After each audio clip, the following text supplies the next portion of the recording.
Well, I'm Janice Parr with Parr for the Course, and we are here today in Wellington, Kansas with Jean Rands. Jean is, can I say, she's 95 years old, and she has had a long life in aviation and had lots of wonderful experiences with aviation. And so we just wanted to visit with her a little bit today and kind of find out about her life and how aviation has impacted her. Well, I was always interested in flying before I met my husband, but he was a flight instructor at Majors Air Force Base in Greenville, Texas. And the way I met him, he came to Texarkana with a buddy of his that he flew with, Pinky Ross. And my friend and I were shopping, and we went up to the bus station to catch a bus home, and we worked at the tank shop, and they were all military guys, and they wanted us to go out. But we'd been working overtime, and we said, no, we're just too tired. We didn't want to go. And so they kept talking with us, so we decided to take a cab home. So we went about a block down to the cab station and got in the cab, and here comes two lieutenants waving the cab down. And so the cab driver said, is it all right if I picked up these fellows? And we said, sure, because they're probably on leave and don't have much time to get done what they want to do. So go ahead and pick them up. So they did. He did. And then on the way to our place, they talked us into going to a little Beverly Hills night spot that we had passed, you know. So we went dancing and talked and got acquainted a little bit. Now I knew Pinky was from Texarkana, so he introduced me to Cliff, and Claudia was my friend with me, and so then we went on to her house and we visited there a while, and that was in October, and we dated until the next summer in June. And he was on the overseas list to go overseas, so he wanted to get married right away. And I said, well, I'm not ready to get married. You know, I was 18 at the time. And And what year was this? 44. 44. And, well, when we started going together, it was 43, but then in 44 is when we got married. Mm-hmm. And they said, well, they needed flight instructors over here more than they needed him to go overseas, so they took him off the overseas list. And we spent our married life at different airport bases. And we were at Majorsville, and then we went down near the Mexican border, and that was interesting because we could go over to Mexico and see that country a little bit. And he took his flight instructor's rating there at San Antonio, and every time we used to go down to the valley, which we did in his retirement years, we'd have to go by Randolph Field so he could reminisce a little bit.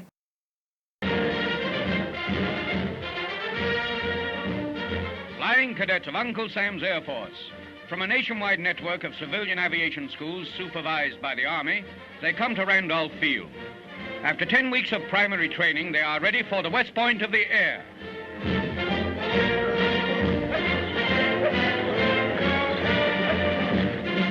The new cadets in hooded link trainers get their first taste of blind flying. Without leaving the ground, they execute banks, spins, and difficult air maneuvers. A telltale instrument plots and comrades watch their progress. Then out to the line into cockpits for their first use of the airplane as a military instrument. Introduction to formation flying.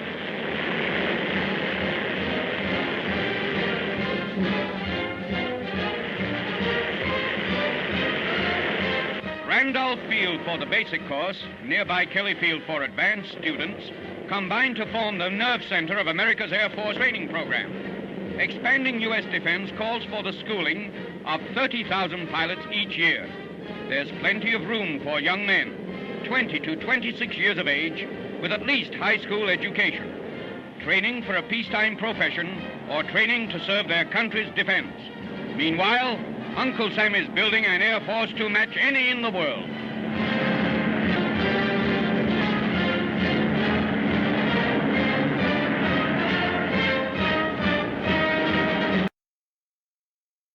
We still have to go see the plane that Ron got his private pilot in. Uh-huh. We have to go and visit Sierra Juliet occasionally.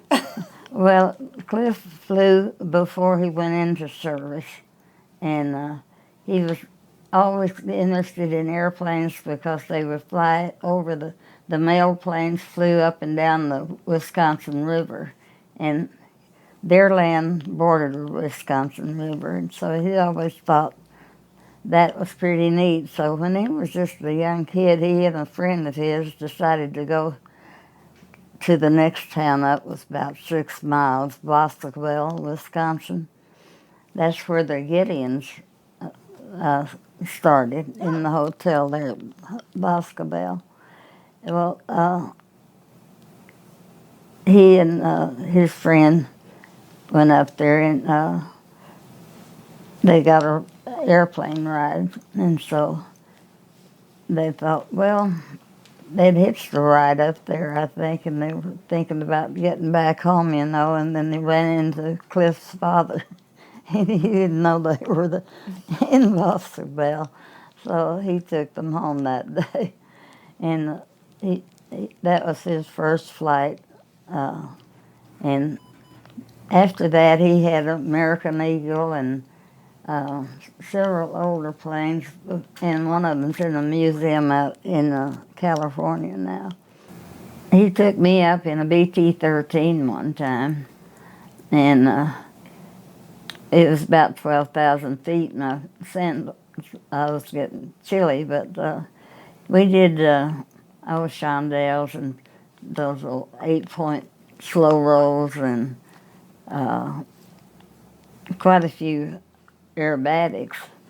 Well, So that didn't scare you or no, at all? No, I loved it, and but when we landed, I got out of the plane and I still had my headset on. All the guys really gave me a bad time about that, but I was glad I didn't toss my cookies. Yeah, I was going to say, leaving your headset on, I think, would be the least. Yeah, but that was at Majors Air Force Base. And then after the war, he taught flying in South Texas for a while. Then we went back to Wisconsin. His dad was a rural mail carrier, and so he said, there's an opening for a route, you know, here in Wisconsin. So Cliff took the test for it, and he got the high score of all the ones that took the test. And they said, now all you have to do is go and talk with the politicians. I won't name the ones, but and the job is yours. He said, I didn't go to war and come back and buy a job. He said, you can just take that job and cram it. And so then we came down to the old Majors Air Force Base. They were redoing the president's airplane, putting all kinds of electronics and everything in it for the president of the United States. And so he went to job rigging the aircraft there just for the winter. And then we heard about this airport at Okmulgee, Oklahoma, needed a manager. So we went up and interviewed for that and took the kids up with us. And, we liked the area, and it's a beautiful airport, but there had been a glider training during World War II, and all it was being used for were car racing and dances out there. So we had to start a business from scratch, you know, but it was so fun because you meet so many people from all over, you know. Governor Rockefeller flew in one time. Debbie was running around barefooted, and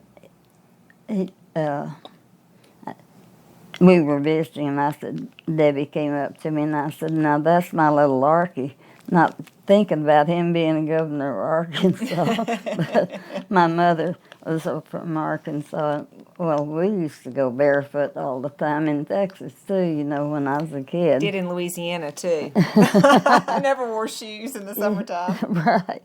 And so he got a kick out of that. And Ball Brothers had a plant there at Okmulgee, and the president of that, Ball Brothers, Mr. Ball, flew in with his crew, and he said, well, I married a Texas gal. She was from Houston.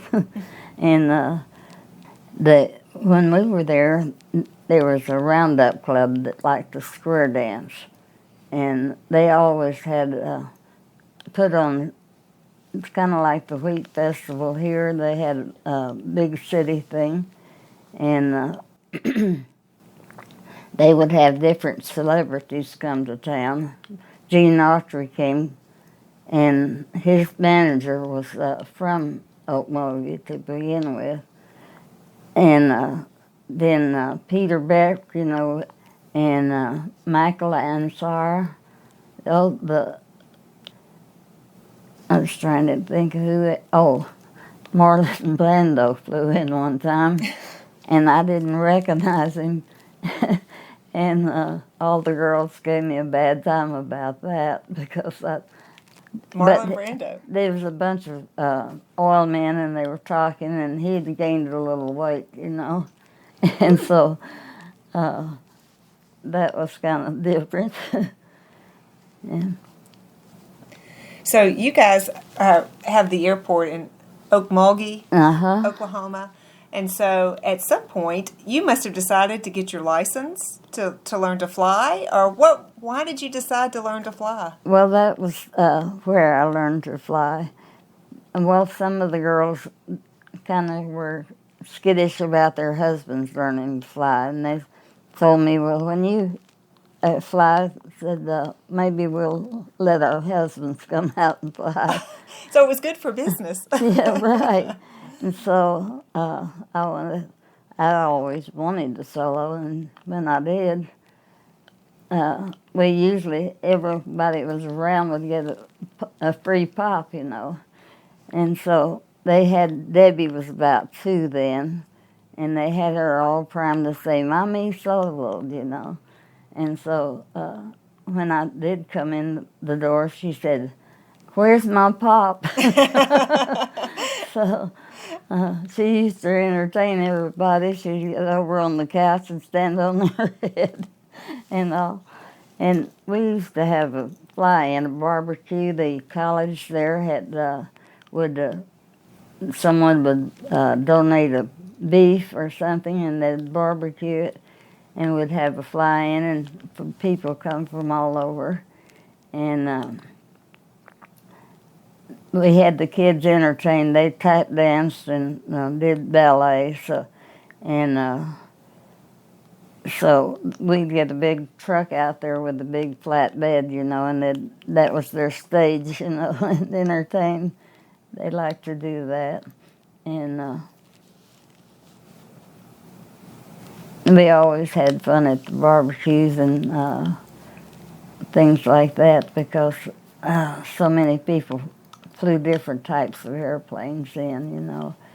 And we had the OX5 Club. That's a antique organization that flew the old water-cooled engines, the OX5s, and Cliff was a member of that. And he was a member of Quiet Birdman, and the antique aircraft that was getting started at that time. Bob Taylor in Iowa started that, and everyone just had fun. At the dinner that night, someone was telling about landing there at Okmulgee, and they damaged their prop, and they took a prop off of somebody's airplane and put it, and someone in the audience said, "I always wondered what happened to my prop." Oh no. So it was a good get together, just hangar flying. There were some women groups as well, some women flyers, and I think you were a member of some of those as well. So what were some of those? That was the 99. There were 99 women. Amelia Earhart was one, and Edna Gardner White is the only one I ever met, and she was such a lovely person. And she flew in the Dallas Doll Derby, and she flew in international air races for women. And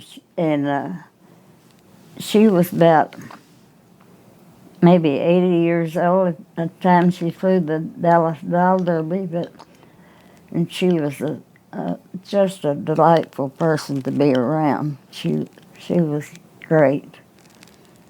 And then there was, I went to the 99s in Wichita when they came up here a little bit too. So about how many women would be in these races? You said there was the Dallas Doll Derby, and then there was another race that you did as well. Sky Lady, they called it. Sky Lady. Uh-huh. We were supposed to go from Dallas to Wichita and somewhere in Arkansas, I forget now where it was, but it was bad weather over there, so we just flew to Wichita and then back to Dallas that night. Oh, okay. But I imagine there was more than 20 Wow. entered the race, but I kept a list, but I've got it packed away somewhere. But I know it was quite a few. Do you feel like there was any opposition to women being in aviation back then, or? No, I never felt that at all. And I just flew for the fun of it, because when you fly long enough, like on an overland trip, you feel almost like a part of that airplane, you know, like a bird up there flying around. So it was a lot of fun to fly. Oh yeah, yeah, it is a lot of fun. Uh-huh. Now, how long did you fly? How long? About 120 hours I had, not enough to, you have to have 150 for a commercial, and I didn't have any designs on being a commercial pilot, but some of the girls that flew in the race now, Mrs. Stephan from Wichita was a company pilot for them. She flew a twin Beach, I think, that in that race. All the faster planes took off first because they didn't want them overtaking us little pokey ones. So I was flying the Piper Colt in that, and it was such a rough day, real cloudy, but I thought, well, when I took off, I'm going to get up above this stuff, you know, and I went up higher, and all of a sudden it was closing in on me, and I was not instrument, so back then. And When I came into Okmulgee, Dr. Buell was there, and he said, well, you came in like on a aircraft carrier, you know, just zipped down. I went out with 12.1 gallons of gas used. So heading back, I had 18 usable in a little Piper coach, and you know how short coupled they are. And it was tossing around so much that my ribs were sore that night just from holding on to the wheel. But it also fluctuated the gas indicator, how much gas you had in the plane. So it was flopping around, and we came past. They did have a stop at Durand if you wanted to land there, and they had judges there. But I thought then I could make it on in. So I got to Sherman, Texas, and the air's a little rougher, and so I thought I'd better stop and land. You're supposed to have 30 minutes fusible when you land, you know, flying time left. So I stopped at Sherman, and it's a nice little airport, and had the small airline comes in there. So I had them sign what time I got there and how much gas, but they didn't accept that. It wasn't an official stop on Right, the race. so, Yeah. but Vicki was with me. She was about 16 then as my co-pilot, and I didn't want to push it, you know. So I landed and disqualified myself. Was Vicki your official co-pilot? Dad just wanted her to go Okay. and have that experience, and she was a help to me. So when you were in the race and you stopped, if you had not had your daughter with you, do you think you would have kept going, or do you think you would have still stopped? I think I could have made. Sherman's not too far from Addison Airport. It's where we went into at Dallas. So I probably would have pushed it. You would have pushed it just a little more. So you were a member of the 99s, Yes. and you were not an original 99, but do you have any idea where you fell in the line of women aviators that were a member of that? No, I really don't know. Mm-hmm. But I'd like to know. And what year did you get your license, your private pilot? In 1960, I think it was. 1960. I should remember that, but I don't. You don't remember at this all? time. That's okay. So did you ever fly for pleasure? Did you and Cliff and their children ever go up and just fly for fun? And Yeah, we had a Cessna 195, and you could load the whole family, and we even took our little dog Jip with us, and we went to Wisconsin, which is his home area, and yeah, we like to go flying that way, make trips. that's what Ron and I enjoy about flying. We enjoy getting to go places and meet people, and like you said, the whole flying community is a wonderful group of people, and you talk about the fly-ins that you would host and how much fun it was just to see the aircraft and to meet the people and kind of find out their stories. Well, it's coming down in our family. My Vicky's little grandson loves to go up to Bentonville, or Benton, and see the planes. He had to take him up there the other day and take his picture by a plane. And he wants to be a pilot when he grows up. So Well, good. it stays in the family that way. It does. There must be a bug somewhere that just keeps getting passed down, right? Uh-huh. Yeah. What else you want to tell us about your flying and being a pioneer of women's aviation? Oh, we had a little PA-12, and that made a nice little aerobatic airplane. And we used to do snap rolls and stalls and spins and use that. And there was a young fellow, Don Pittman, hangared at our airport, and he used to fly in air shows quite a bit. And he would practice cutting the ribbon, come down in a pitch special, and cut that ribbon close to the ground with his prop, you know. And he'd practice there at the field sometimes with us. Would you go up with him? No, I've never been up with Don and done any of the things like that.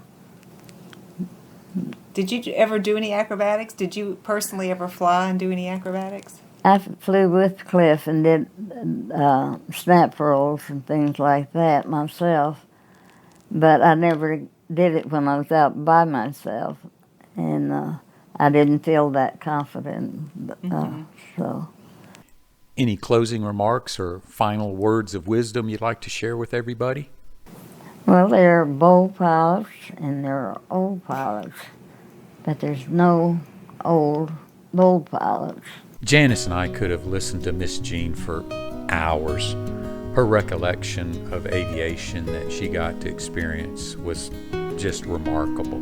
This kind of history, live living history, we're missing out on today if we just don't take the time and sit and listen to those who have forged the path before us. She is such a great role model and a beautiful soul for young ladies today.